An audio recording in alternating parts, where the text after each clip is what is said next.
Alright guys, welcome back to another video. Today I'm going to show you how to rig up a fixed float for steelhead.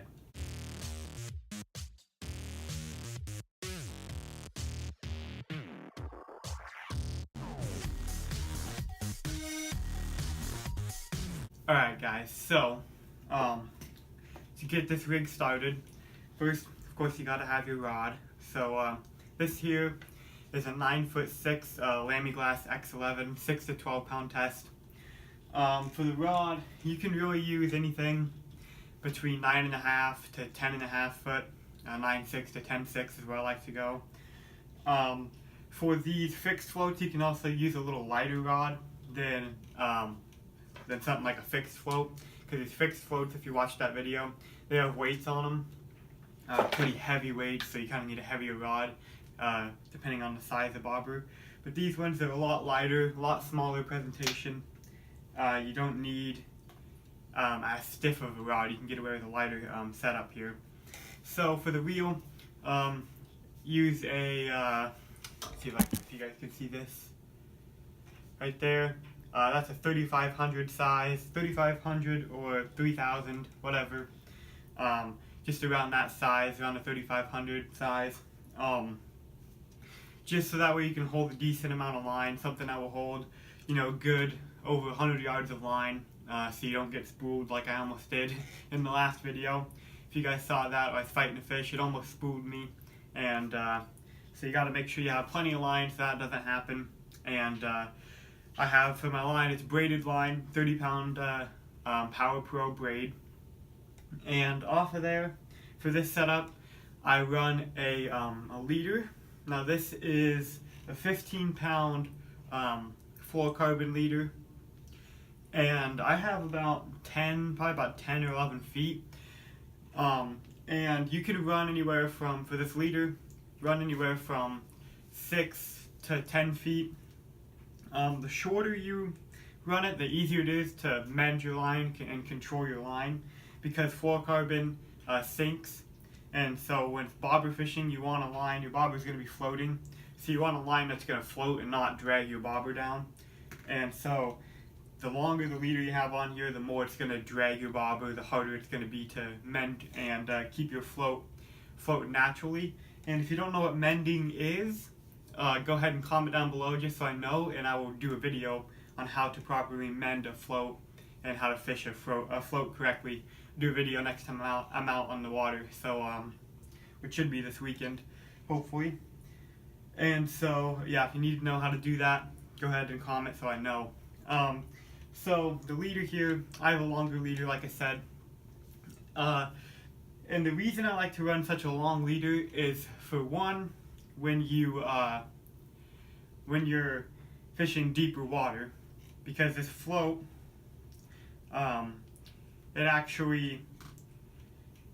you have to actually have, as long as your leader is as deep as you can fish it. So I'm going to rig it up right quick and show you guys what I'm talking about.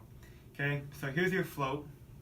There's different brands of fixed floats, but most of them have some kind of little rubber band on there to keep it on your line. And so this one actually has a couple weights on it as well. Hopefully you can see. Has a couple weights to keep the float balanced. Now, take your first rubber band, you need 2 of them. Usually they come with, when you buy them, they come with them. Slide it on your leader, and this leader goes up, it's about 10 feet, goes up to straight braid, which is on my reel, like I said. Then you take your float, this one has a hole in the middle of it, so I'm going to put my line through there, and that's just so if the rubber band snaps at any time, if I'm snagged or have a fish on, it's going crazy and the rubber band snaps, I don't lose the float.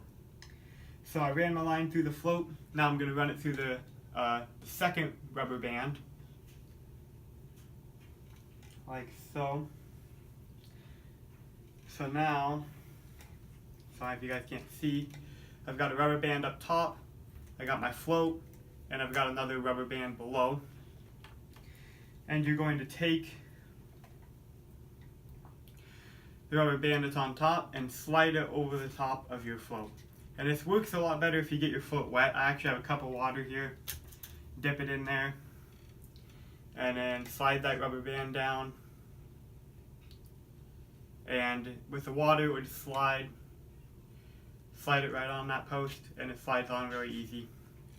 And there you go. Now your bobber is fixed on your line, and so this bobber is going to go wherever you put it. So with the leader, that's why you have a longer leader, because you can put this, you can run it 3 feet, you can slide it all the way down to a foot, or you can take this and slide it all the way up to 10 feet. Just know that the longer leader, like I said, the harder it's going to be to mend your line and control it, and the harder it's going to be to cast. Because with this rig here, it's fixed, you go down like this, and on the end of this, you just tie, that's where you tie your bait. So I use jigs, for this technique, jigs and pink worms. Got my box from here. And so what that's doing, your bait's going to be down here at the bottom. You're just going to tie it directly on that line. You don't need no swivels or anything. This is all direct. That's why I like using this. It's all just on one piece of line, one leader. You don't have to have any swivels, nothing like that. You just tie your bait directly on. And so you want that long leader because when you cut, you're going to be cutting your bait off. So say I tie on this color worm, and I fish it for a while, then I cut it off. Then I tie on a different color worm on here. Then I fish that for a while, cut it off. And then I get hung up and I break off a couple feet. So this leader is slowly shrinking. I have 10 feet right now, and I go fishing and lose a bunch of jigs and cut off a bunch of, it's going to go down to 6 feet or 5 feet. So that's why I like running the longer leader, just because as you cut as you lose lures, break off, cut your lures off to retie, you're going to slowly lose that line. And so that leader is going to get shorter and shorter. And that's why I like to run a long leader, because typically this style of float, you don't want to be fishing very deep. For me, this goes anywhere from a foot of water up to about 6 feet, because you're going to have that much line hanging out of your rod. So if I slide this up like this, now I have my leader, your rod you're going to reel up your tip up to this bobber, and then whatever is hanging down below is what you have to cast. So that's right there, that's probably about 4 feet of line that you have hanging down. So when you go back to cast, you've got 4 feet of line hanging down. And so if you are fishing like 10 feet of water and you want 10 feet, you're going to have a hard time casting. So just keep that in mind, that this is more of a shallow water rigging. It's not, you're not going to fish in your bigger rivers or your big deep holes. It's more of I fish it a lot in creeks or smaller rivers when the river's low and clear. A lot of summertime fishing, stuff like that, summer steelhead. So that's basically the rig right there. It's really simple, really easy to do. Just slide on those rubber bands, slide the float on, and it's super easy. I like this because it's super easy to change your baits. You don't have to have leaders on all your worms. You don't have to have pre-tied leaders. I can just stick them in this little fly box, and I just have them stuck in there.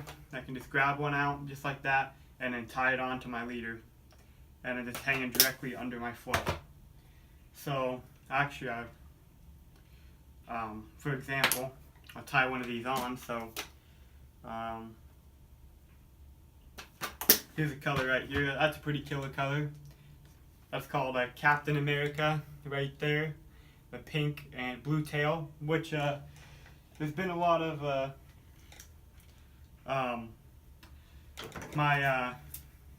one of my friends that we go fishing with, she gets really upset, when they call us Captain America, because she said it's nothing like Captain America, because it's pink and blue, and I put a little pink jig head on it. And I'm just going to tie this on. And how I usually tie these on, you guys probably can't see what I'm doing here, but is the best knot that I know to tie on would be the Palmer knot. I do the clinch knot a lot, but I don't really trust it as much. I end up doing it a lot just because it's quick and easy, but it's not my most trusted knot. It's not the knot that I would recommend using, just because I've lost.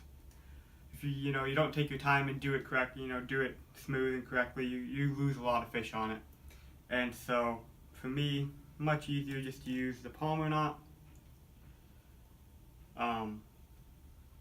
It seems to be really strong, doesn't ever fail on me.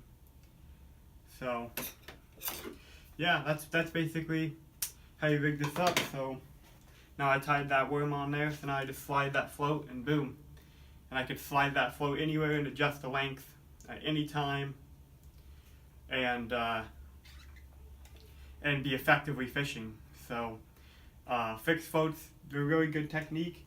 I usually have 2 to 3 rods with me when I go fishing. I usually have one of these, a fixed float, to fish my jigs. That's how I fish my jigs and worms. And then I have another float, which is my bobber dog usually, and then another rod, and then maybe one more rod for like spinners and stuff. But that's basically the simple setup that I use. So thanks for watching. Hopefully you guys enjoyed and learned something, and see you guys in the next video.